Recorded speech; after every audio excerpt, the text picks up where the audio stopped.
What's going on, everybody? Welcome to the Weekly Wizard Podcast. I'm Brett with my co-host Warren. We are going to talk comics. Oh boy. Today we have an awesome lineup. We are going to talk Hawkeye Episode 3. Awesome. Pretty exciting. We are going to talk comic fatigue. Something that... experiencing a lot of that lately, so that's what brings us up. Yep. And then the most sudden and brand new topic we're bringing to the table is our first look at Across the Spiderverse, the sequel to the amazing animated Into the Spider-Verse movie. Probably the best Spider-Man movie ever made. It Ever. was so good. I mean, yeah. So that's what we got going on today. But for real quick, we want to take a second. Ladies and gentlemen, we have just hit 50 subscribers. Pew, confetti, excitement. We just want to say thank you. You know, that is so cool that's happened. Yep. That's that's what our fourth. Yeah. So yeah, Yeah. we're at 50 people. That's So we're so grateful and so thankful. If you are liking this, thank you so much. You know, drop a comment. Let us know what you like, what you don't like, so that we can adapt and overcome.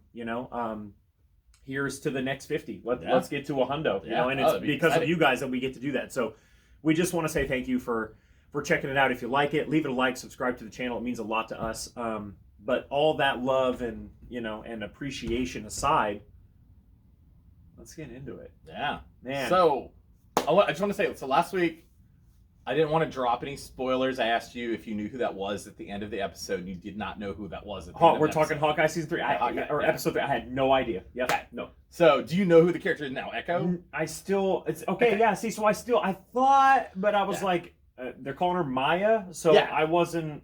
Maya Lopez is her real name in the comics. Name. Okay. But she goes by Echo, and she was a bad guy who's become a good guy. She's an Avenger now, but she was a bad guy. So in the comics, she works for Wilson Fisk, the Kingpin. So I saw some, not leaks, but like theories out there because when she's a kid at her karate class and that little hand pinches her cheek. I'm gonna be so mad if that is not Vincent D'Onofrio as the Kingpin, because I loved the Daredevil show. But Vincent D'Onofrio as Kingpin was the best part of it. Amazing. He was incredible. If that is not Vincent D'Onofrio's hand, I'm going to be so upset. As soon as I saw it, the first person I thought of was Jack. Jack, okay. The sword. Jack DeKeen. I didn't think Kingpin at all. I was like, because even when he says, because I feel like he says like a little one-liner or something to her. And I was like, oh, he had that little flair on his, and that little accent kind of. I was trying to listen very closely to see if it was. I think everybody was. I couldn't tell, but God, man, I hope that they go in the Kingpin direction. I would love nothing more, because I'll tell you right now. I mean, I've watched the first 2.5 seasons of Daredevil. I haven't finished the third season. Oh my God! But I love Daredevil. But I'm telling you right now, dude. Not only is that show amazing, if you haven't seen it, but that version of Kingpin, it was spot on. Now that they're not considering those shows canon, which sucks. It does, because those shows, there's no reason to not. Yeah. They even mention, like the Battle of New York and stuff in them. So there's no reason to not consider those canon and to bring those characters, because there's rumors that Charlie Cox is going to be in the next Spider-Man movie. Right. Yeah. We've all heard those rumors. Yeah. So this would just be another kind of callback to those, and I feel like that makes these canon. If Vincent D'Onofrio is still the Kingpin, nods to the fans. And then Charlie Cox is Matt Murdock. Yeah, of course he is. I mean, right. That's like, aren't they? If I'm not mistaken, isn't John Bernthal doing more with the Punisher now? They haven't officially announced anything, but it's but we've all heard the whispers that John Bernthal is still. He should be. Yeah, it's funny because when I first heard about John Bernthal as the Punisher, I was like, Shane from Walking Dead. He wasn't my favorite character. He wasn't supposed to be your favorite character. Yeah, he was supposed to be butthead. But he did. Yeah, he killed it as Punisher. Now I can't imagine anybody else as Punisher. I really didn't like Thomas Jane as Punisher. I mean, that movie was not. Are we talking Warzone or the first? That's not the Okay. first one. Right after Dolph Lundgren was right, the was original. first. I just saw something that I saw a little tidbit. So I follow like Marvel facts pages and stuff. Yeah. Apparently, during the shooting of the Dolph Lundgren's version of Punisher, apparently he was like sleep depriving himself, so that he would have that like 1,000-yard stare that made him look more intimidating. Believe it. And I'm like, and it's funny because they had a picture of him attached to that, and I'm like, yeah, he looks really tired. Like,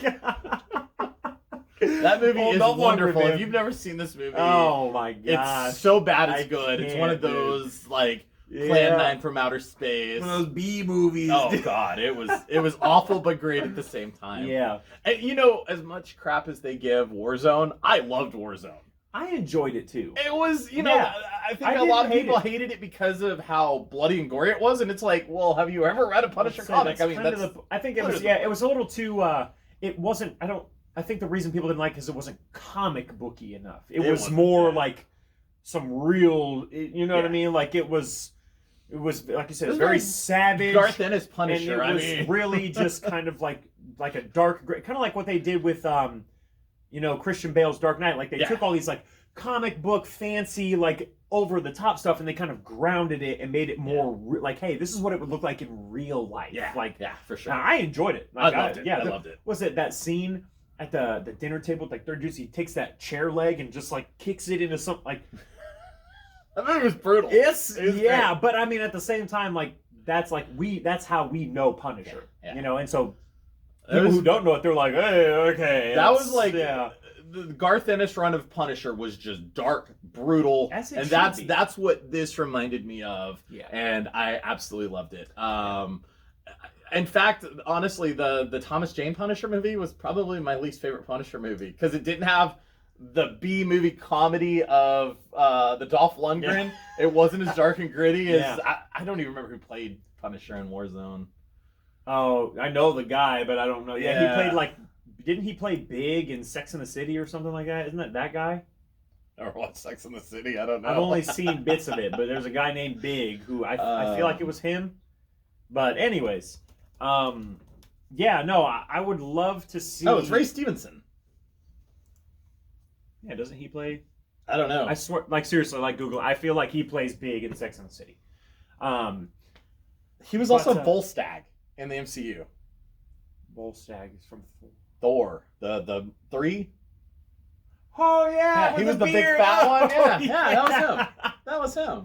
Oh, dude, I love how as we're doing these shows, we just like rediscover character, like the other dude who played Kurt Connors in Amazing Spider-Man that we Right, didn't right, even- yeah. yeah. I typed Yeah. sex and nothing came up. So yeah, I don't think he was from Sex and the City. Okay, so I'm telling you right now, then Ray Stevens has a doppelganger. Really? Like you Google Big from Sex and the City, and and then like compare their faces. It's got to be next level.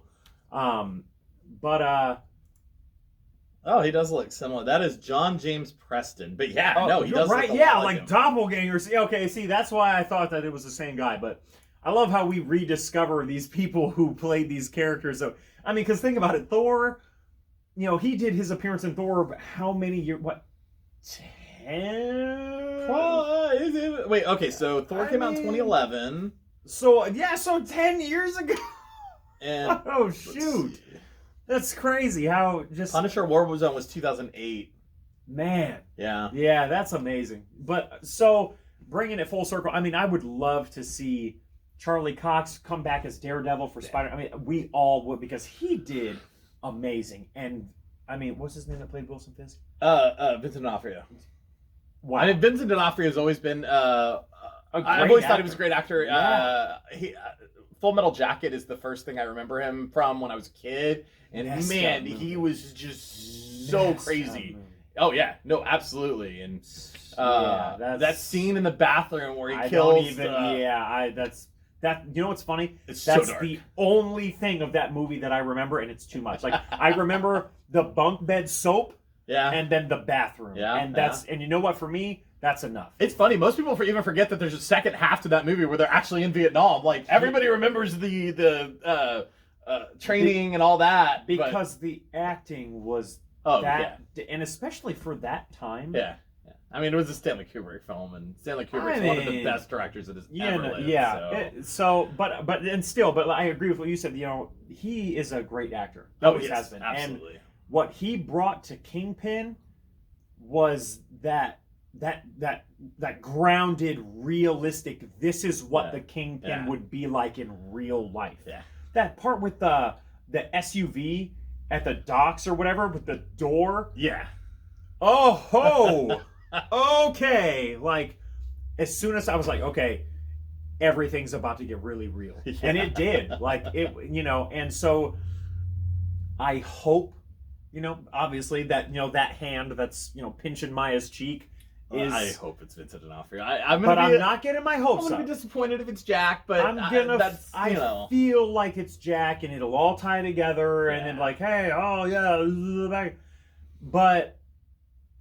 Who can say? You know what I mean? With these, it's funny because when people they corner Kevin Feige and they're like, hey, what about this? What about this? Hey, what we think it's this? What about that? And every time he's like, hey, everybody just needs to calm down. Like you'll see eventually. He's like, not only are you gonna see it eventually, but it's not as deep as you think it is. Like, just relax. Like, and as fans, it's so hard to do that because. Yeah. We want to know now. Yeah, because you already know. It's easy for him to say. Like, he's already got the next 10 years of these movies laid out, and he's just like, haha, I know everything that happens. Like, yeah, it's really easy to tell us all to chill out, but, I feel like there are a lot of times where we over expect, and then in our minds they underperform, when in reality, these movies are incredible. And that's why I've never complained about a movie.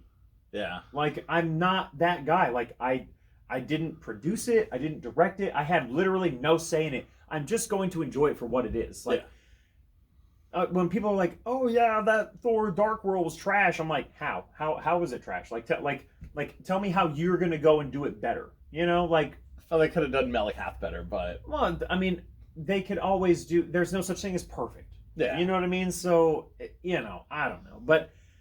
It's so if Jack is the one pinching her cheek, that's what it is. Then it is what it is. And you know what? And I guarantee that because Kevin Feige is just running this ship, there's going to be a reason for that. Yeah. Like, if it's not Kingpin, then Kingpin's he's too busy doing something else, which is exciting. Like, I'm not so stoked to see that, like, Kingpin's just chilling while Maya's doing whatever it is. You know what I mean? Like, I don't, like. That was insensitive. I wish I knew ASL. That'd be dope. But I used to know the alphabet, and that was about it. And back in the day I could do. And now I remember some of the letters. I got a couple of. And it's definitely something I wish I knew. We have a couple deaf customers up here, and how cool would it be if they walked in and I just started? Okay, I have your pull list. Like, that'd be cool, man. That'd be awesome. Yeah, it's funny because the mother of my child, her sister is deaf and does ASL. Yeah. But I didn't see her enough. Yeah. To become, you know what I mean? But I really like that they're doing that with that character. You know what I mean? Like, and it was crazy for me when they first introduced her. Like, I just thought that she was deaf. Yeah. And then all of a sudden they're like, oh, hey, cut to the next scene, and she's also missing a leg. And I'm like, what? Like, okay, what? Like, that blew my mind. I wasn't ready for that. She's still BA. Yeah, man. Like, going toe-to-toe with Hawkeye, which concerns me a little bit. Like, and I know that, so, we'll recap the episode here. I mean, it starts off where the last one ended. Clint and Kate are hog-tied to these unicorn quarter rides that you see outside of a Kroger back in the day. And I love the look on Clint's face. He's just like, 1,000 yards. Yeah. He's literally anywhere. He's just... And the Tracksuit Mafia is all, bro. I love the Tracksuit Mafia. I'm actually reading the Matt Fraction run of Hawkeye right now. I'm 13 issues into it, and that pulls very heavily from the comic. Like, every other word for the Tracksuit Mafia, bro. So great, dude. I love that they took that in there, because honestly, I like that part where they're both sitting there and they're tied up to these unicorn, and they're Clint's just pretending like he's dead inside. Kate's like pretending. Yeah.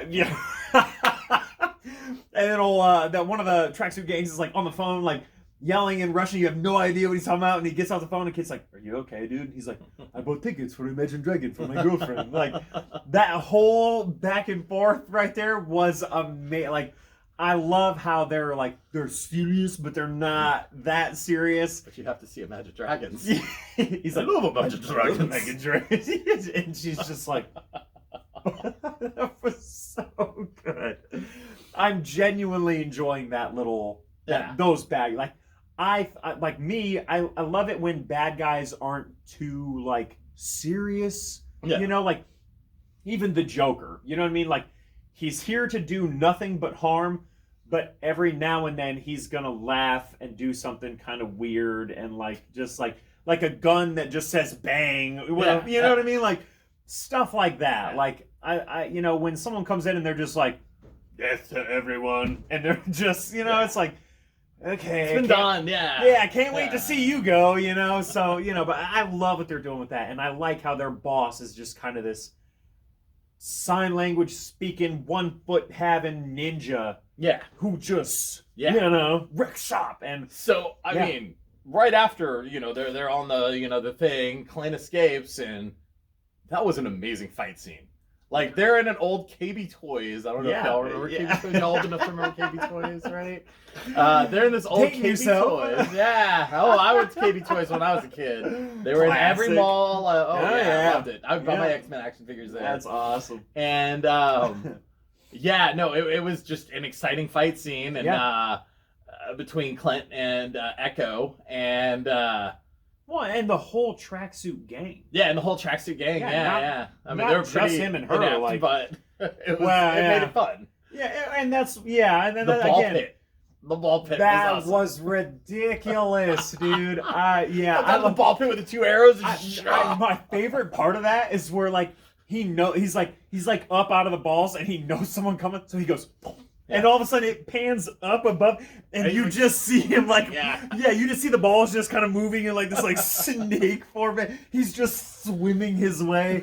That was amazing, dude. I love that. And then they're just like, what? Like, that was great. So I really enjoyed that whole, and I love how it carried to outside. It didn't just end in the toy store. Like, I was a little shocked that things in the toy store played out the way they did. Like, when Maya's telling Clint, like, you rely too much on your hearing aid, and then of course his hearing aid gets knocked out, and then she's kind of giving him the business, and he's like, oh shoot, like that was very interesting. I'm curious to see how that very tiny sliver of the story plays out. Like, what's the deal with the hearing aid? Like, is he gonna end up going without it and just going on his feel because he's Hawkeye and he can do that? Or because at one point,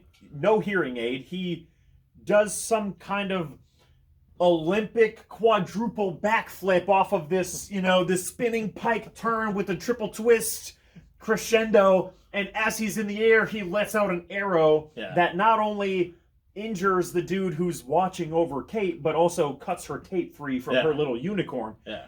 And I'm just like, that's next level. Like, that's Hawkeye. Like, that right there is why you're literally an Avenger. That's why you're on the greatest team on Earth. Yeah. Like, you're like totally mortal. You're just a dude. Yeah, he's the Batman of the Avengers. Like, and I mean, and don't get me wrong, like, Tony Stark is probably more of a Batman version of whatever, but I love how they're kind of doing this thing where it's like, Clint is just a guy, but now he's a guy who's dealing with something. Like, it's not like, oh, he's in perfect health and he's just out here wrecking shop. Like, no, like, I'm excited to see what they're going to do with that whole, he's like deaf or hard of hearing. Is he not deaf, hard of hearing? Yeah. I love it. So Maya's like, hey, like, like, you do sign language, and he's like, more cookies, please. Like, he's like, hard of hearing, not deaf. Sorry. It took me a second to get what was going on there, and then I was like, oh, he just doesn't know sign language. That's all he knows. That's all he knows. More cookies, please. Like,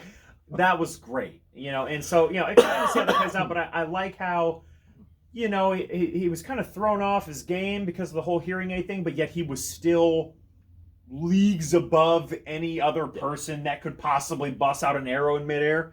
And then it got real. Then they went outside. Yeah. Then we got one of the best car chase scenes in the entire MCU, if not, you know, anywhere. I would this say was an awesome car chase scene. In the MCU, that's gotta top. Oh, yeah, there's nothing close to The it. only other car scene I can even think of is the Ant-Man one, where he's like giant and he's like scootering on the back of, which is hilarious, but the level of intensity, you know what I mean? That was purely a comedical moment in that movie, like where he's just like kicking vans out of his way and like turning this truck, and he's just scootering his way down the road. It was so great, and it was amazing, absolutely amazing. But this, oh man, when he's driving backwards so that she can shoot and. Yeah. Oh, it was great. And she's like, trick arrows! The whole time, he can't hear a thing. Yeah.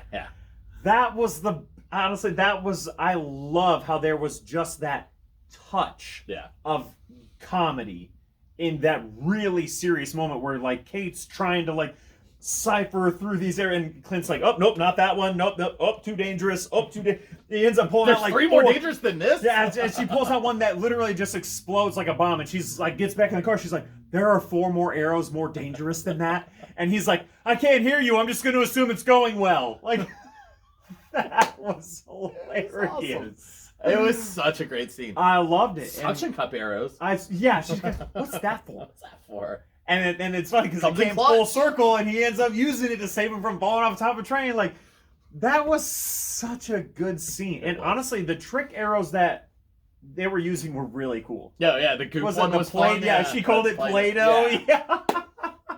Just like covered the whole window. And I love the well, I don't know what it's called, but she shot that one in front of the van, and then it shot out to all the Christmas trees. Oh yeah, pulled them in. That was like the coolest, like gravitational. Like, imagine if you're Hawkeye and you're in a room with 20 dudes, and you need to close that gap. Like, shoot one of them, have it all branch out, and pull them all together. Like, that was clutch. And I love how it was Christmas trees, like just a bunch of Christmas trees sucked to the van. Like, that was that was such a cool scene. And I really liked how the whole thing played out. I love how there were 2 whole parts to that big fight. Yeah. Both of them were awesome. Yeah. And then it kind of... And they didn't skip on it either. I mean, that took up a good chunk of the episode. That was the majority of the episode. It was very action-packed. It was amazing. It was. And I love the when it's all said and done, they escape, by jumping off the bridge and whatever and getting on the train, and then they're in the train, and she's like, I should probably feed the dog. He's been home all day all by himself. And then she's like, I don't know how. And then he's like, you could call yourself the best archer ever? Yeah, I know. And she's like, you really think so? Because I was really thinking, he's like, you should probably feed the dog. Huh? Yeah, because he still can't hear anything. That was amazing. And just that. And okay, so that's right there is the bulk of the episode, but the ending. Yeah. Oh yeah. Yeah, and it's on quite the cliffhanger. Oh yeah. I'm like, this is it. This is where it's about to start getting. So we're halfway through. Super rip. So right, we've yeah. got 3 more episodes. 3 out of 6 episodes have already dropped. We have 3 more. Now, what I'm excited for is this right here. So we've known for a while that Florence Pugh is going to be in Hawkeye. Who's Florence Pugh? Did you watch Black Widow? Yeah. That was Yelena. Oh. She was the best part of Black Widow. Oh my god. Okay. Hands down the best part of Black Widow. There we go. Okay. So it's here on IMDb. So we've known from the beginning that she was going to be in the show. Okay, there was a little teaser to it at the end of Black Widow. Yeah. When Valentina Consuela, blah blah blah blah blah, shows up at the end in the end credits scene. Well, yeah. So it's showing here that she's gonna be in the next 3 episodes, and she was hands down the best part of Black Widow. I like Black Widow, but so I wonder Florence if Pugh. she kind of aids in the unveiling of who the bad guy really is wonder, and what's yeah. really going on. 'Cause, I mean, she's the new Black Widow. I mean, Yeah, and maybe ties it to something even bigger, which is kind of how maybe the Young Avengers get set up. maybe. We'll see. I really do hope that that's how they choose to end this. I think that would be great. Like, whether and maybe it'll be Clint and Yolanda? Yelena. Maybe it'll be both of them kind of coming Forming in a like team, yeah. and like kind of like mentoring the next league of what like that. We see like the Patriots show up and like some that. of the others. Yeah, that would be awesome. I think that would be the coolest outcome because then because then my theory would be right. This would be like one of the more important Marvel, the Kang thing. That's what I mean, but that's like galactic level. You know what I mean? Like it doesn't get more serious than that, but that would truly turn Hawkeye into a sleeper series. Like because nobody will, because ain't nobody, only a couple people being like, oh, maybe Young Avengers, but like it's been so drawn out that they've been kind of dropping Young Avengers hints that no one's expecting it to end that way. So that would be really cool. That would be thoroughly enjoyable. But the cliffhanger with Jack, man, that's we see the retractable sword, Ronin man. sword. Yeah, that's gonna be wowzers. I'm very excited because I mean, the beginning of the next episode is going to go down one of two ways. It's either going to be a conversation or a conversation. You know what I'm saying? And either way, that's going to be great. I'm very excited. I think I would say this was, I mean, obviously the best episode so far, just because of the level of action and intensity that it brought to the series, and then that cliffhanger at the end. That's going to be amazing. So I'm loving it so far, man. I think this Hawkeye series is a great little kind of. It's more fun than the other series too. Like and this one is kind of like the last one before we get a break before all the other ones that they've already announced, right? Yeah. So, Moon Knight, She-Hulk, stuff like that are coming. The next one year. Is supposed to be either Miss Marvel or She-Hulk. One of those two. I thought it was Moon Knight next. I could be wrong. I'd be sure. I could be wrong. I don't know. I don't remember. But one of those Miss three or so. Yeah. But after this one, we get a little bit of a hiatus before we get any show. I think we get a couple movies. I was about to say we do. We get Spider-Man for sure. We get Spider-Man. We get Doctor Strange and the Multiverse of Madness. Is that coming before? I'm pretty sure. Okay. I think that's early next year. I think it's shortly after Batman, which comes out in March, which I am so excited about. Sorry, I'm just a huge Batman fan. So, I think that they're doing well. I think they're going to end this one on a. So in 2022, it shows Black Panther, Wakanda Forever, Multiverse of Madness, and Thor: Love and Thunder. In that order? I don't know. Oh, no, okay. I was going to say, Okay. Yeah, because I don't think Black Panther's that far into production yet. Yeah, no, they're a ways out, unfortunately. Oh, yeah, May 6th. Yeah, May 6th, 2022 is Doctor Strange. And then Thor: Love and Thunder is July 8th, and then Black Panther, Wakanda Forever is November the 11th. That's so awesome. Which I can't wait to see what they do with that. So then, what, Black Panther? Yeah. Yeah. I think it's going to be Shuri. I think we're all thinking the same thing, and honestly, Kevin Feige's probably thinking the same thing. Yeah. So she's been Black Panther in the comics, right? Which just makes the most sense. Plus, everybody already loved her anyways. The Marvel fans were a big fan. The actress who played her was great. She was entertaining, so good. She was one of the best parts of that movie. Like she was so funny. Her comedic relief, and you know what they called them? Yeah, sneakers. That's hilarious. And then the look on Chadwick Boseman's face. He's just like. Kids, right? But so it looks like it is. Ms. Marvel is summer 2022. Moon Knight just says 2022, and She-Hulk says TBA. So you know what? Hey, old 2022 is an amazing segue to our next talking point, which is Spider-Man Across the Spider-Verse. Yeah. Oh my gosh! So, if you haven't seen Into the Spider-Verse, you need to watch this. While it is animated, it is hands down the best Spider-Man movie. It is so good. The soundtrack to it was amazing. The acting was amazing. And do you know who's in that? Do you know who does the voice of Spider-Gwen in that?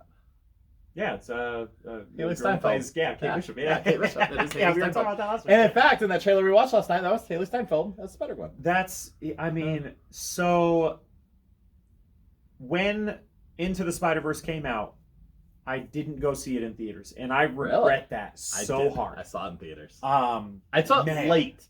I didn't see it as early as I see, like, because most MCU movies I go see immediately.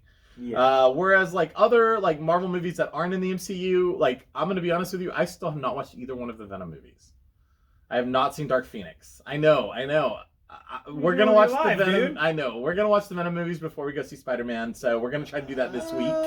Okay. Just when it's not in the MCU, I don't care. But it is. I mean, if I've heard. Yeah, there's, you yes, gotta. I need to watch and, it. you know, and Tom Hardy, man, like, And I've heard nothing but great things that, like, Tom Hardy, like, you know, in most movies, Tom Hardy, or they would have Tom Hardy, you know, all shirtless and, like, you know, nice looking because he's a good looking guy, right? I heard in this movie he just, like, wears a hoodie and, like, looks like crap the entire time. he looks like Dump from minute 1 to the last yeah. minute. And he's talking to himself, which The is whole you know, time. the suit Yeah. the whole time, and Just.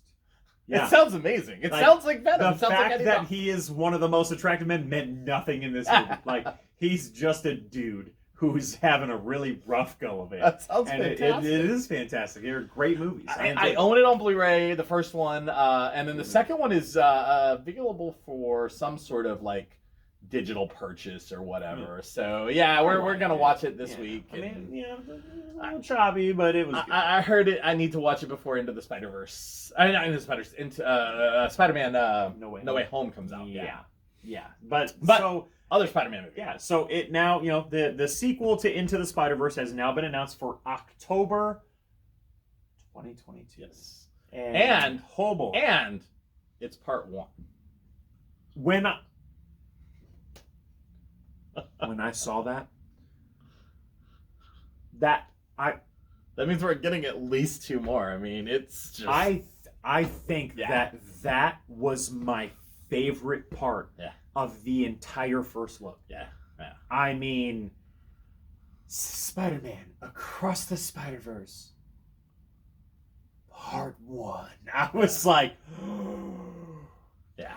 We're getting more of these movies, and thank so exciting. the heavens, because the first one is actually, I mean, like the best Spider-Man movie that has ever come out. Oh yeah, but it's also my son's favorite movie. Period. Really? Oh, that's cool. Oh, dude, if you put that movie on, you can expect silence in the house for the next 2 hours. That's I mean, awesome. like if I have to get something done, like I know, my red button is Into the Spider-Verse. Like, fantastic. because I mean, think of, like, when we saw it, but in 2019, 2018, 2018, somewhere around there. Yeah. When we saw it, we were like, oh my hell, like, this is beautiful. Yeah. Like, the time and development that they put into that movie at the time was groundbreaking. Oh, like, absolutely. That right, and I was just talking about this earlier. The graphics and the art style are what made that movie the best Spider-Man movie. Like, the story was good, but if it had looked differently, it would have just been another Spider-Man movie. But because of the way they did it, we, as adults, we were like, wow. Like, this is nice to look at. Like, but so to my see that son, through the eyes of a child, or I wish. Yeah. Because I'm telling you, like, I mean, and when he first saw it, I mean, so if it was 2018, he would have been 1. You know, and if it was 2019, you know, he's 2. So for him, it's literally just lights and shiny movement, you know, in which that movie is full of. Yeah, for sure. And so he would just... Yeah, it was late 2018 when it came out. Yeah, so my son is just over 1 year old, and he would just sit there and not make a noise. He just, the whole thing. And as time has gone on, he will still sit down. I mean, we've watched that movie, I mean, almost 100 times, if not more. Yeah. I mean, it was every day. And of course, it was great for me. I felt horrible for his mom, because, you know, it's just, not as into his movie, but but it's still such a good movie that you can still appreciate it. But me, I'm like, yeah, Spider-Man, still love it. Ah. And my son is just, he's just awe-stricken, and it's so cool that they're going to do 2 more of these that I get to share with my son. And I'm really excited because I have decided recently that Spider-Man No Way Home is going to be the first movie that I take my son to the movie theater. Oh, that's exciting. So we're going to pop his movie theater cherry on Spider-Man No Way Home. You know what the first movie you ever saw in theaters was? I know what mine was. No, I don't remember. Mine was Who Framed Roger Rabbit. How cool is that? My dad took me to see that when I was like, I don't know, 4 years old. So my son just turned 4 last month. Yeah. And he loves Spider-Man. That's so awesome. And if ever there was a movie to be your first movie in a movie theater, I would say that Spider-Man No Way, especially if you're a Spider-Man fan. Yeah. Yeah. Oh, that's super cool. So I've decided that he'll remember this, for the rest of his life. Like I remember 2 weekends from now. Yeah. Oh God, it's that close. Wow. Isn't that crazy? Yeah. 14 days, man. Yeah. Less. It's 12 at this point because it'll come out on that Friday. Yeah. We have waited so long for all of us. Not yet. Okay, I haven't either. So I'm really. People are like I'm not worried about that. Yeah. So every Marvel movie that has come out in the last 2 years takes up like half the theater. We always go and see it on Sunday. Yeah. That Sunday of that weekend, me and Wyatt. Yeah. That's our thing. That's our little, shout out Wyatt.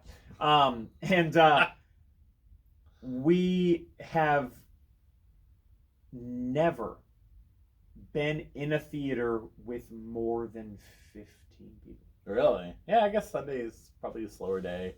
We usually try to see it Friday evening. Well, and so now... I don't want spoilers. It's funny because this time it's different because now that we're doing the podcast on Sundays, I have no choice but to go see it on either Friday or Saturday. We're not going to talk about Spider-Man, are we? So, so I'm just trying to figure out when I'm going to get tickets for that, but I'm not worried. I'm not in fear of them running out. They take up half, the screens at the movie theater. So, I mean, people are rushing to get their tickets early, but there's going to be plenty of tickets. Not worried about it. I do want to see it in like 3D, IMAX, whatever I'm not the gonna big. Get crazy with it. I always do, and here's why. Because I will never, I don't care for 3D, but I will never get to see it in 3D again. This is literally the only chance I'll ever get to see it in 3D. Because they don't make 3D TVs anymore. Remember that trend that died very quickly? Yeah. So they don't make 3D TVs anymore. They don't release the movies in 3D anymore after they come out. So I always try to go see them in 3D if I can, only because that's literally the only time I'll ever get to see it in 3D. Shang-Chi was pretty cool in 3D. The dragon, the rings. Yeah, it was sick. Okay, I bet that Black was Widow cool. 3D literally added absolutely nothing to that movie. Yeah. There was no reason to release it in 3D, but they did. I saw it in 3D. Whatever. And you can say you did that. Yeah, right? Yeah, Right. I saw it in 3D. I'm concerned that this will be one of those movies that I go and see more than once. Oh, yeah, for sure. Because, so there's only there are two other MCU movies that I ever saw more than once in theaters. Yeah? The first one was Guardians of the Galaxy. I saw that multiple times, yes. I saw that like 4 times in theaters. I think I saw it 3. I saw it. I looking back, I'm like, I don't know why I went. I know why I went and saw it too many times because I was just infatuated. It's still my favorite MCU movie. But I just kept going. Yeah. And then the other one is Endgame. Endgame. Okay, I only saw that once. I went and saw it twice. I went and saw it the weekend it came out, and then I was like, this is the pinnacle of the last 11 years of Marvel cinema.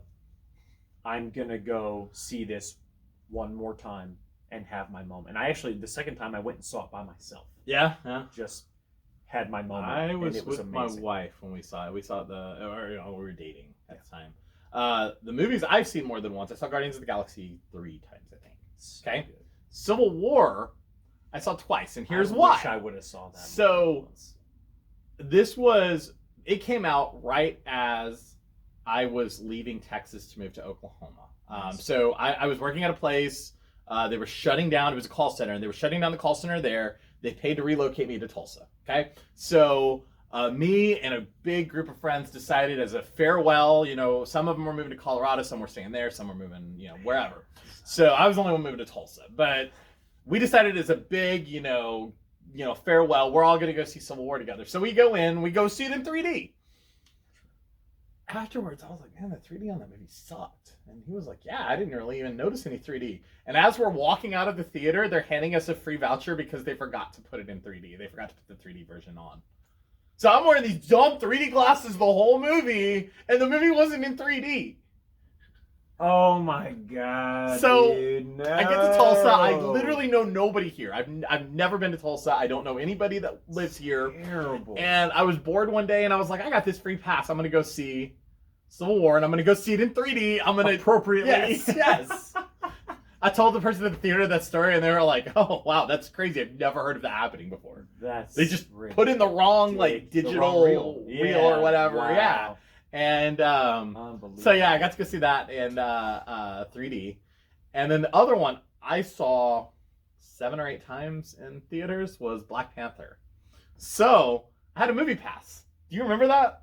Yeah. Yeah. So I had a movie pass. Now, so the movie pass, you could go see 3 movies a day, every day for like $10 a month.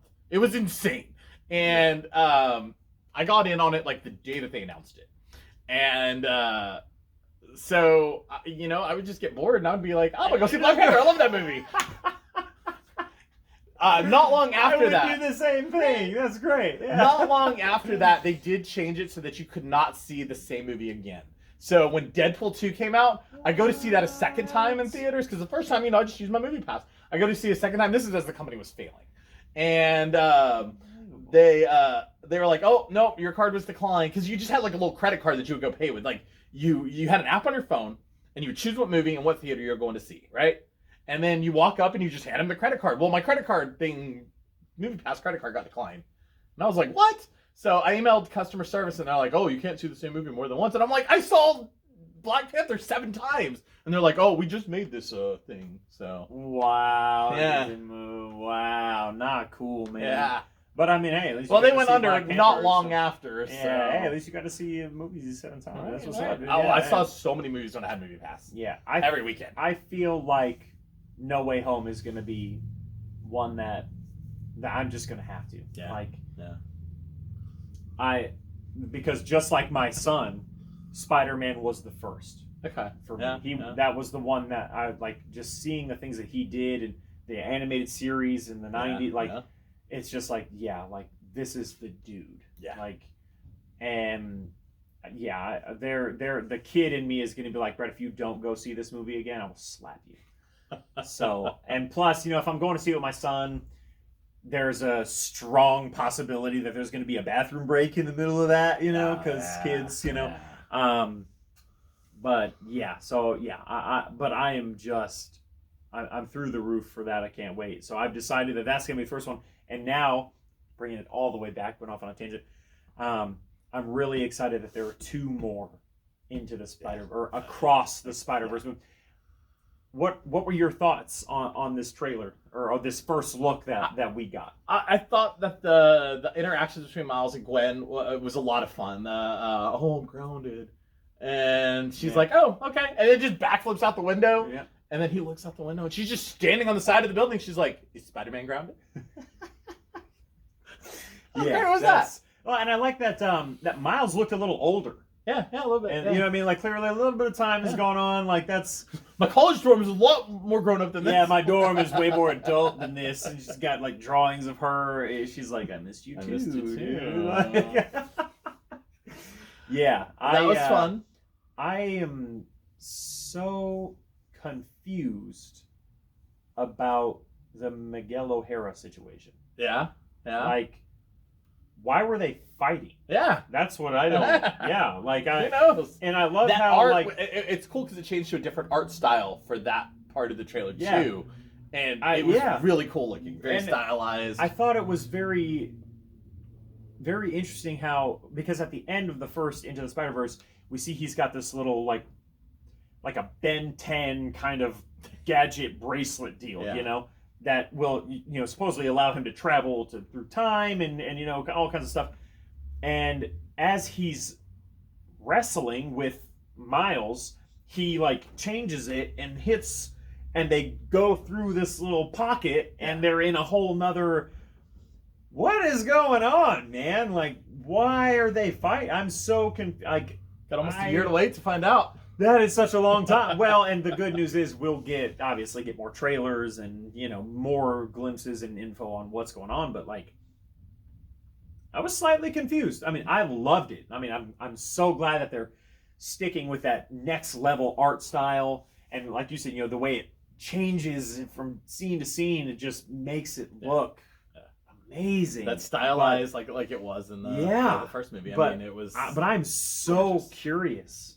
The art was just beautiful. As to what in the name of Spider-Man is going on there. But Miguel is Spider-Man 2099. Yeah, so Miguel O'Hara is the 2099 version of Spider-Man. So at the end of the trailer, you see him and Miles just duking it out, even flying through the air, duking it out. Not even like hitting it, but just kind of like tangling with each other, which was, I thought, a very interesting way to depict whatever's going on there. So something is going on, and if I'm not mistaken, Miguel O'Hara has other abilities. Yes. He's a little different of a Spider-Man. Doesn't he have like fangs or something? Like he's got like. I don't think he has fangs. I feel like there's something about that. I have not read much Spider-Man 2099 though. I'm trying so hard. I know his suit has like he's got like Batman spikes on the thing. You know, but I feel like there's kind of like how Miles has like electricity and invisibility. Like Miguel O'Hara has something. He might. And I just. So, when the 2099 universe was out, so I was a kid then. I was obsessed with X-Men 2099, but I never read any of the others because there was Doom 2099 and Spider-Man 2099, Punisher 2099. Didn't they just recently do a line of? They did where they had like Hulk and he has like and everyone had gears on him. Yeah, there was that was like the whole. Goodness. It was. They were all a bunch of one shots. And just one offset. Yeah, no, I am. The 2099 universe was pretty goofy. I'm crazy excited. Yeah, no, it looks see amazing. This and see, you know, what this new adventure that Gwen is pulling Miles into, and I think that's going to be just hopefully even better than the first one. For sure. But let's talk about something a bit more serious. Yeah. You know, a little less exciting and a little bit more realistic for anyone in the comic industry. Yeah. You know, if you're a collector, if you're a speculator, if you're anything involving expensive paper, this is something that all of us either have, will, or are experiencing. Or scared to. Like, I don't want to experience this. Yeah, no, it makes you feel some kind of way for sure. And what we are talking about, ladies and gentlemen, is comic fatigue. Yeah. So my pull list was just getting insane. Like I had, 2 weeks ago, I bought 70 new comics in 1 week. Let me tell you. First off, the wallet fatigue there is a little high. Even working in a comic shop, like it's very expensive. Yeah. And so I had to cut back. Just like I had a stack about this big, and every time I looked at it, I was like, "This looks like a chore." Like it doesn't look like fun anymore at that point. Anymore. Yeah. And I just got the new Pokemon, the Brilliant Diamond or whatever. So it's like, I'm just gonna go play Pokemon. And so this stack has just gotten bigger and bigger. And so I got to the point where I was like, this is just unsustainable. I'm gonna get comic fatigue. I already starting to feel it a little bit. Yeah. And I ended up just having to cut big chunks out of my sub, like things that like felt like a chore to read. Like I enjoyed reading Red Sonja stuff, but when I got to it, it was like, I don't know that I want to read this right now, but let me go ahead and tackle this. And then I'd read it and I was like, oh, that was cool. I enjoyed that. That kind of stuff, gone. So DC, almost all of it's gone. I kept a few titles, but I've always been a Marvel guy. So I kept every single Marvel title, and I will continue to read every single Marvel title. I love Marvel. But like, I kept all the James Tynion stuff. He's one of my favorite writers. I kept Soul Plumber. I kept just some of the weird one-off stuff. You know what I mean? Yeah. Like indie, kind of just its own thing. Yeah. Not superhero, not capes and. Yeah, Batman's gone. Yeah. Superman's gone. There is a Chip Zdarsky's doing a Batman series. I will get that because I love Chip Zdarsky. It's called Batman the Night. Yeah. I am very excited for that. I didn't know Chip was writing that. Yeah. Isn't he? He also has another Daredevil run going on. Devil's Reign. So it's going to be like a big Marvel crossover. Oh, event. okay. So cool. Yeah, he's helming that. So yeah, I mean, just as a comic lover, I didn't want to get to the point where comics felt like a chore. And so yeah, sometimes you just have to cut back. Well, and and even you were talking about, it's not always about that you don't love the books, but space too. Oh God, space and my money, wife. Like my wife hates how many comic books I have. I can't even imagine. Like so she's in grad school right now, and we had a game room where we had all our video game systems in it, and she needed an office for school, and she just got a new job, and a couple days a week she'll be working from home, so we needed an office. So we ended up taking all the video games out, putting that in storage, and single tier. Yeah. Jeez. And turning that into the office. Well, that's also the room where I keep all my comic books, and I'm not putting my comics in storage. And so, like, the whole corner of this room is just stacks of boxes of comics. I'd like to find a good storage solution. Like, I have, the way I have it right now is, they're all in long boxes, which I would like to convert to short boxes, because long boxes are bad on the back. I'm almost 40. Short boxes are the way to get. Short boxes. We've recently talked about how I'm going to start transitioning to. Yeah. And then what I have are these like outer casings. They're cardboard, but they're like reinforced cardboard, and you can slide long boxes into them, and they stack better than long boxes do. So yeah, they're cool. But I'm also about 25 of them back years ago, and some of them are starting to fall apart. And it's been years, but I've been kind of abusive to them. Like, I've got them stacked 5 high. And ladies and gentlemen, take care of your comics. If you are, there is something to be said that, just reading the comic books isn't the only part of the hobby. It's the care and the condition in which you keep your collection. So change out your bags. Yeah, like all your books should be bagged and boarded. All of your books should be in boxes, whether they're short boxes or long boxes. Please do not throw them in just cardboard boxes stacked up. I have no idea. I can't even tell you how many times people bring collections into me. Terrible. And it's just a big cardboard box. They're all stacked in this direction, and spines are just crushed. It hurts my soul. And then they want like top dollar for them, and I'm like, this is garbage. Trash. Yeah, like you brought me a cardboard box full of garbage. Oh, I had a guy. So I had a Spider-Man 300 walk in the door the other day. Really? Cover completely detached, just trash, not in a bag and board, just. And he's like, "Oh, this is first Venom," and I'm like, "Goosey, this is garbage, toilet paper." At the end of the day, fam, that's what we're dealing. We're dealing with expensive paper here. Yeah. That's all it is. Like that's the best way to describe our hobby. It's expensive paper. It is expensive paper. That's all it is. Paper. And if you I've don't got some take that are very care, expensive paper. and if you don't take care of that paper, guess what? Just like everything else, it deteriorates. It does. And it turns to crap. Don't come in here with your oh, this is the first whatever, and it looks like someone peed on it because you just you spilled some water on it and you let your dog play with it, and then you bring it up like, oh, but it's still this. Like, no, sure it is. I mean, there are limits, and oh, he was insulted by my offer. Oh, I offered him $5 for it. I mean, I'm sure, yeah. I felt like I might be able to get 15 out of it, 20 maybe. Like, it was that bad of condition. Like, so it was covered attached, split, and then the whole thing was just destroyed, like dog-eared. And I was like, yeah, it hurts my heart. Oh, and he had a first Punisher also, and it was the one that came out of the action figure. So he's thinking this is like $1,000 book, and I'm like, it has the not for resale on the bottom of it, and I was like, and it has the black border around it. I was like, this came out of an action figure. Like, I can't do anything with this.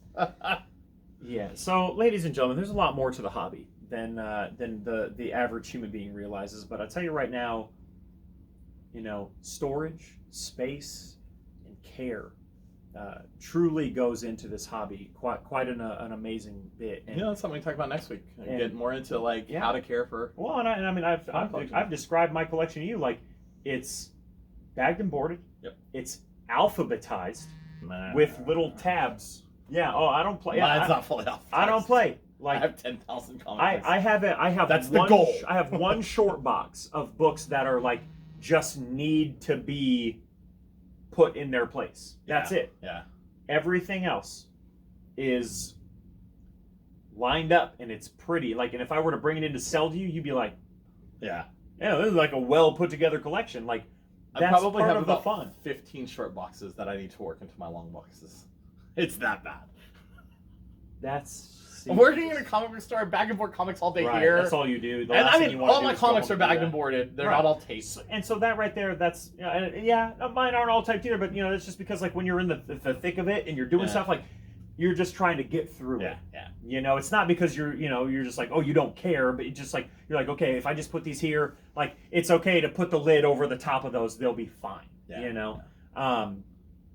But and I can see how that would play, especially if you're doing long boxes. So for those who don't understand, a long box is what, about 2.5 feet long? Roughly, yeah. It's about this long. It holds about 400 unbagged and board comics, about 300 bagged and boarded. And that's if they're packed like sardines. Yeah. I don't, you know what I mean? I keep a little wiggle room, But and then this is a short box. This is just over a foot, and not only is it so much easier to carry, but it's way easier on the back. Yeah, it's it's a little bit easier to store. They're more compact. Everything's a little bit closer together. Takes up a little bit less space. Unfortunately, you have to get 2 short boxes to equal a long box, but then you can stack them vertically instead of, you know what I mean? There's less weight, so they don't collapse like the long boxes. When you stack long boxes on top of each other, they start to collapse. And I'm actually to the point where I'm very tempted to go and start buying the plastic bins. Where they fold and they kind of have like teeth at the top of them. They fold it. Those are really cool. They're also like $26 each. And but so are those black ones. For the ones for slab books, like same price. But at least these ones are plastic and aren't going anywhere. You know what I mean? Like I can stack those and not be like, I hope that one on the bottom's gonna be okay. Right. Like no, like it'll just be okay. And also, I mean, they're made for those books. So I'm getting to the point where I'm genuinely interested in starting to, start transferring to the play. Even though I love the designer short boxes. The graphic short boxes. Yeah, the ones that have like pictures of your favorite. You know we've what got I mean? A couple. We've got Kingdom Come right now. We've got a Spiderverse one. We've got Spiderverse one. Yeah. Don't tease me. So but I feel like that plays into the fatigue of it. It's hard, especially because think about it. If you're getting 70 comics a week, that's about. No, that's like this whole box, basically. Not quite. But that's pretty dang close. I mean, let's be real. Like, this is what? Like, bagged and boarded. Yeah, it's probably about 3, 4, 5, 6, 7, 8, 9, 10. Okay, so this is 10. So 1, 2, 3, 4, 5. We're way too close to be splitting hairs. Like, if you're doing that in a week, and trying to read it all, and so my weekly spend went from, God, there was one week where it was like $230, but my average spend is like $160. I'm down to about $60-$70 a week now, which is still insane amount of money, but I work at a comic shop, so but yeah, so much. And I get a discount off that, right? But, for working at a comic shop. But so, and this is it's a cautionary tale. And ladies and gentlemen, I was even talking about this in our very first podcast when I was talking about my origins, about how I went into my comic shop. I was like, all of them, give me all the books. And next thing you know, like you, I have a stack this tall, and I'm like, oh well, I can't afford to buy all those. Right yeah, now. It's ridiculous. And when you walk in and you can't buy all the books that are on your list, or you're like, I can't read all this right now, like I have too much, like it wears on you mentally. Yeah. And as you know, because you work in a comic shop, that's the last thing you want, is to be sick and tired of comics. Yeah, absolutely. So I completely understand. I mean, comic fatigue Cut is back real. to what I feel like I can read weekly, and then still read the other stuff. Like right now, I'm trying to read the Matt Fraction Hawkeye. Yeah. I want to read the Saga of Swamp Thing. Yeah, that looks cool. Yeah. Well, and I mean, you even saw me do that. I mean, last year I had, like 8, 9 books on my pull list, and then we're down to what, 3 or 4? Yeah, randomly I was like, hey, like we're gonna clean that up. Like I don't need these other ones. Like these other ones are they're just filling up space. Like they're just they're just there just to be there. And you gotta be smart about how you collect, not just for monetary reasons, but Space. well, that mental health capacity. Yeah, mental health. Yeah, like it's, unfortunately, there's a dark side to comic book collecting, and if you don't play your cards right, and if you don't treat the hobby and yourself with respect, it will, just like any other hobby or addiction, it will get away from you, and it will become a negative thing. So please just be mindful of that, guys. Like it's this hobby's all fun and games, but don't, like your pull list should never cost you your rent.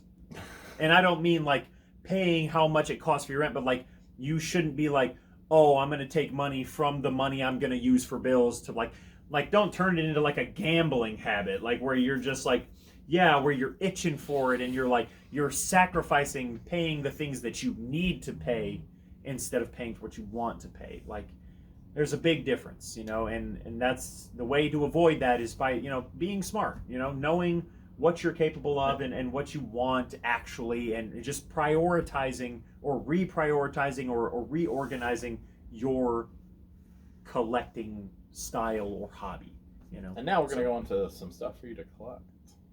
I'm going to go down the list of just some of the big books that are coming out this week. We've got some exciting stuff coming out this week. Yeah. So in case you're ready to reorganize your hobby and kind of clean up what you're ordering or add something to your pull list, this is it. Here's some books that are coming out this week. So one of the big ones is Batman 118.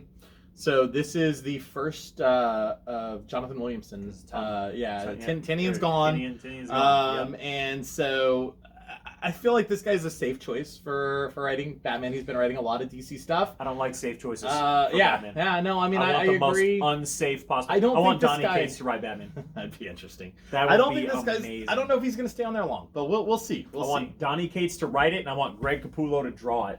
And I want Jim Lee to do the covers. That'd be sick. Let's go. I said what I said. Let's get it.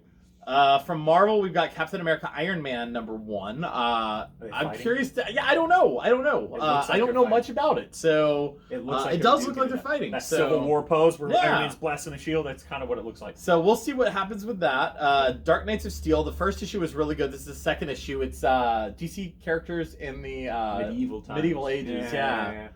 Death of Doctor Strange Blade. The Death of Doctor Strange has been interesting. Devil's Reign #1. So you were talking about that earlier. Yeah, Chip Zdarsky, his run of Daredevil has been phenomenal. And that's this is the culmination of it. Yeah, this Wednesday. Okay. Tuesday, Wednesday. This Wednesday, DC's Tuesday. Everything else is Wednesday. There you go.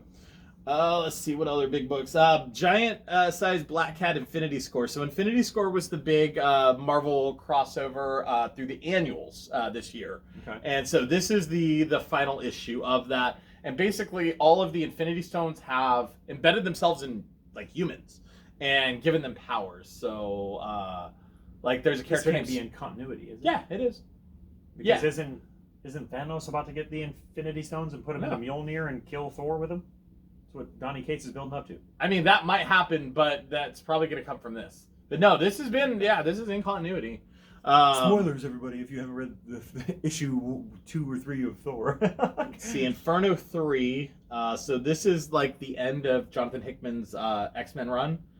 He's writing He's going to Substack. Huh? Yeah, he's going to Substack. He's pieced out. He said he's done with all this. This is issue 3 of 5. Mystique is burning it all down. They wouldn't give her what she wanted. Mystique is burning Krakoa down? Yeah. So her wife, Destiny, made a prophecy. She's like, there will be an island, and they will offer you what you want more than anything in the world, and if they don't give it to you, burn it all down. Well, the thing she wants more than anything is her wife back, Destiny. Well, Moira McTaggart, the architect behind Krakoa, said, we can't have any precogs. Like, precogs will ruin the whole thing. So they keep, that the carrot that they keep leading Mystique with is, we're going to bring Destiny back. We're going to bring Destiny back. Well, they haven't given it to her, so she's going to burn the whole thing down. And it's exciting. The first 2 issues of it have been very good. All right. Hey, little X-Men action for you if you're interested. There you go. All right. Well, Swamp Thing 10. This is Ram V is writing this. I'm ready for Swamp Thing Green Hill. It's coming very soon. I want to jump on that so bad. Very soon.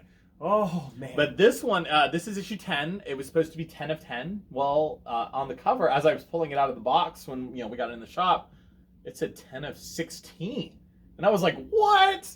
And down in the bottom, it says, due to popular demand, extending it by 6 more issues. So I'm very excited about that. That is one of the DC books I'm keeping on my pull list. I'm telling you, love Swamp Thing. Swamp Thing is on one right now, man. Yep. He is he's growing. Yep. I mean, and rightfully so. I myself, I'm like, yes, like, more Swamp Thing, please. Like, I love that character. After the live action series they did, I still haven't watched it. I need to. Watch it. I need to. I am so upset that that's the only thing from the DCU app that they didn't transfer to HBO Max.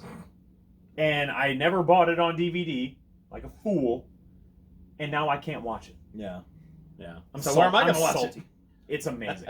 Yeah. So I'm going to try to go to Best Buy and order the Blu-ray of it or something, because it was good, man. Yeah, I need to watch it. I've enjoyed It's Titans. real good. I've enjoyed Doom Patrol. Is I still need to watch incredible. the newest season of Titans, and I haven't never even started Doom Patrol. You should watch Doom Patrol. It's one of the best shows on TV. Then there's Wastelanders Hawkeye. So this takes place in the Old Man Logan universe. I love Old Man Logan. Okay. I love the Old Man Logan universe. The Old Man Hawkeye and the Old Man Quill were amazing. Okay. So I think these are slightly different than that continuity, but they take place within that world, this wasteland. Yeah, that post-apocalyptic. Basically the bad guys have killed the good guys. Yeah. They all teamed up together. They killed all the good guys, and now everything's terrible. Yeah. There are a few good guys left. And then World of Krypton #1 is a new one. So it's going to tell the story of Krypton before it was destroyed, before Kal-El was born, and yeah. So kind of like the TV show Krypton. I've never watched that, but I would assume so. But I get the feeling that they got to be about the same thing. All right. So that's all the Marvel DC. The indie stuff. Basilisk is one of my favorite series. It's from Boom. Boom. I cut almost nothing from Boom. So Dark Horse, Dynamite, Image. I cut a lot of books. Are you reading a book called Stillwater? I love Stillwater. That's Chip Zdarsky. Okay. See, so I did not cut Stillwater. Just recently heard some things about Stillwater that definitely piqued my interest. It's about a town where nobody in the town can die. Yeah. This guy comes to town. He gets an invitation. He doesn't know who it's from. Apparently, he gets there and he sees a kid push another kid off a roof. That's actually the scene that they were, the scene that they were showing and talking about when I was, It's an exciting book. I love it. Chip Zdarsky, definitely check it out. He's good. I don't know what to make of this. I'm not a big Buffy the Vampire Slayer fan, but this is Buffy the Last Vampire Slayer, and I always love that post-apocalyptic, futuristic stuff. You had some vampires in there? Yes, please. That one actually might be fun. Yeah, all right. Crossover 10. Crossover is Donny Cates. Love it. His Image book. It's a very meta book. It's a lot of fun. Love it. Let's see what else big is coming out this week. New Lady Mechanica. I've never really been into Lady Mechanica, but I have some friends that are, and she hasn't released a new book in a while, so that's coming soon. Oblivion Song is one of my favorite stories. So it's Robert Kirkman. Oh, so you know it's good. Okay. Yeah, I love it. I absolutely love it. Scumbag is amazing. So it's Rick Remender, and it's about a scumbag who is trying to shoot up heroin and accidentally shoots up a super soldier serum, and the guy that's supposed to shoot up the super soldier serum ends up shooting up the heroin and dying, and now this guy has to save the world. How awesome is that? Okay. There's an issue of Stillwater coming out this week, issue 12. 12. Wow, they're deep in it. Okay, yeah, wow. Yeah, I think 2 trades out, or one, and the second one's coming soon. Okay. Cool. The Silver Coin is cool. So this is an anthology series. The only thing that ties each book together is the Silver Coin. The first one was written by Chip Zdarsky, but each one's written by a different writer. That's cool. Same artist through the whole thing. So yeah, that's everything that's coming out. Walking Dead 28. So they've colorized. Version, They've colorized The Walking Dead.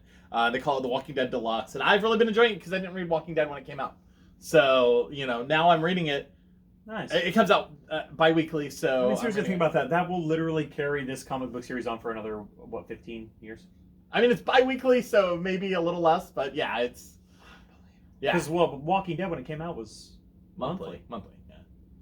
So even longer than... No, shorter. Half the time. It's half the bi-weekly, time. every 2 weeks. The first... Walking Dead's been out for... 2003? 2004? So almost. Yeah. All right, so about 193. So okay, so wow, that's crazy. Issue 1 came out not long after I started here at the comic store. I've been here about a year and a half, and they're at issue 28. So if that tells you anything. Oh boy. Yeah. Okay. So that's 14 months. So it's gonna be a while for 193 issues. It's gonna be a hot minute, but that's awesome. So something I want to throw out. Let me see if we can get this. So here at the shop, we use a site called LeagueofComicGeeks.com for our pull list. So if you want to set up a pull list, what you do is you go to LeagueofComicGeeks.com. You set up a username, password, and all that. Okay. Then down here, I don't know how well y'all can see this, but it says stores. You click on the stores, and then you click browse stores. So that's hard to do upside down. Okay. And then it's going to bring you to like a map, and you put in your location or whatever. And you scroll down, and Wizards Asylum is on here. The only other one on here is the Shadow Mountain one. They don't actually do new comics anymore. Do not click that one. Click Wizards Asylum. And then you're going to sync pull list. You sync your pull list. That's going to send it to me, and I will have your books every week. So you just have to come pick them up. And so new edition, ladies and gentlemen, we will... if you have 5 titles on your pull list, you also get a 20% discount. So... let me tell you, the discount's worth it. We will be putting the link for League of Comic Geeks in the description of this video. So if you want to add some books to your life, if you want to change some books to your subscription, you can now do that through the link in the description of this video. Yep. What an episode. Wow. Yeah. Lot going. Never been a better time. Yeah, no. To be a comic fan. And again, everybody, thank you so much. 50 subscribers. Wow. Thank you seriously. We better see 100 by next week. Thank you guys so much for the love and support. We do this for you guys so that way you can get an idea of what's going on in the comic world around you. Thank you for showing us some love, guys. I hope that you enjoyed this episode. Next week, we'll probably touch on organization and comic collecting itself, and kind of the core elements that go with that. I think that will be a great... we'll have another episode of Hawkeye. And another episode of Hawkeye. God, I hope Florence Pugh's in it by then. Like, she's so good. We'll see. But I don't think they're going to reveal who that hand was until episode 6, though. Oh, it'll be the dead last. The very last thing right before the credits cut. It'll be coming up out of it. Yeah. But anyways, thank you all so much from us here at Wizards Asylum. This is the Weekly Wizard Podcast. Thank you guys for being awesome, and we will see you next week. See you next week.